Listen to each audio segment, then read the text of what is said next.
This is a guide to Dark Gorge, one of the lesser known hikes plus scrambles up Table Mountain that goes from the Newlands side of the mountain.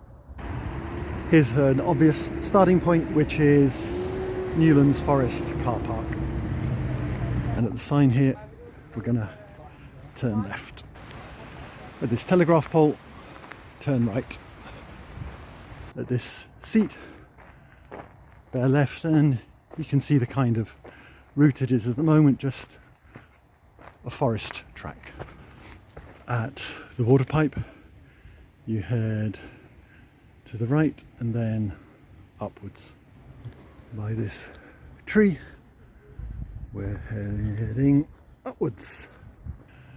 Cross over this path and keep heading up to the left of that seat. Still making our way upwards on this forest path. Reaching a kind of T-junction, then we turn to the left. Here's a small checkpoint and a warning sign on the route. Here we are at another T-junction, and again turning to the left. And here the path seems to turn off left past some boulders, but we carry on directly up into the forest. There's a tree with a painted bark that might mark the way. Another marker sign, if it's still here, that you're on the right route. The route really is a bit of a maze, so don't carry on at this point. Another tree with painted bark, and follow upwards. By this tangled vine and with a couple of side markers, you're taking the route to the left. At least in this early part, the darkness is relatively living up to its name. We're not much past midday and midsummer. A lovely sunny day, but not too hot here in the forest. I don't know how accurate a marker it is, but for some time we've been tracking just to the left of this, which looks like a stream. No water, of course, in midsummer. The gradient is slowly but steadily winding up as we go further along the route. If all's gone well, you should arrive at the boardwalk, turning right towards those signs. So the boardwalk is part of the contour path that goes around the mountain. The turning here to the right would take you up Newlands Ravine, and this is a possible route down after you've ascended Dark Gorge, because it's easier to come down than Dark Gorge itself, but Dark Gorge is off some way to the right down the contour path, where the stream and logs cross the path. Go up here to the left. Making your way up now on the right side of the stream. Path isn't that easy to follow once again, but you'll come across this warning sign telling you to carry on if you want to go to Dark Gorge. After the sign, it's getting even steeper. Not quite scrambling, but certainly you'd call it tough hiking. We're having to slightly make it up as we go along because what should be the standard route got a bit overgrown, so we're coming up here onto this section and then round under that large rock and through to regain the main route. So we are back across the rocky rubble and making our way up here. Okay, so that rocky rubble was not the main stream, which is here, so essentially we've been keeping on to the right side of the stream all of the way. And now we've moved into the body of the stream itself, but following it sometimes to left, sometimes to right, sometimes in the middle. Within the stream bed, you're not hiking anymore, it's definitely rock clambering, but not yet scrambling. Doing this in summer is one thing. Of course, when there are rains, there's going to be water here, making it extra exciting. At last we've got something a bit more like a scrambling pitch here. Easiest if you go round on the right. It's now that mix of scrambling and clambering that I call sclambering.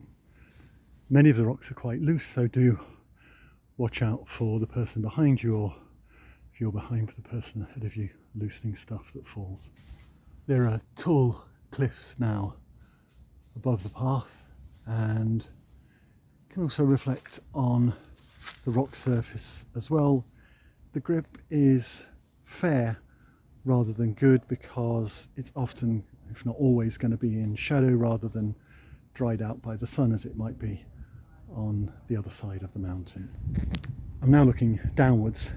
If the rocks in the stream are anything other than dry, you can alternatively try walking up the semblance of a path on the right hand side. What you don't want to do is, at this point, it's a little bit hard to see, but up there's a fork now by this buttress here, and the right hand fork is Dark Gully. Definitely don't want to take that. Instead want to be taking this left hand fork, which is Dark Gorge. Just after that turning to Dark Gully, you can see the real sense of the gorge of Dark Gorge and what to expect ahead. Again, and continuing, even though it's pretty steep, it's not really scrambling, it's much more sclambering with occasional use of your hands. Once again here, if there's water and it's too slippery on the stream itself, you could try moving over here to see if it's any easier on the right. Now looking down the gorge, and a fairly obvious point for the first part of the route. If you find yourself getting stuck, just find some way to the contour path, get yourself to Newlands Ravine, and then go a little further along than that, or a little further to the right from Newlands Ravine. This section here is what I call, in UK terms, a basic grade 1 scramble. Above that we scramble into a second section of the gorge. No trees at this point, and it's kind of sclambering once again, though rather more on scree type surfaces there.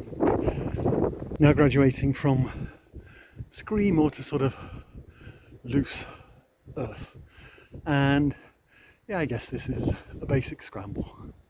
This is an unusual scrambling surface, loose earth and rocks, but there are just about enough stable rocks and footholds and handholds to carry you up. It's not technically difficult. Next bit, super steep, not really a pitch as such, but hopefully enough rocks, roots and more to hang on to. Getting towards the top now, and more rock, fewer roots. Grade 1/2 scramble in UK terms.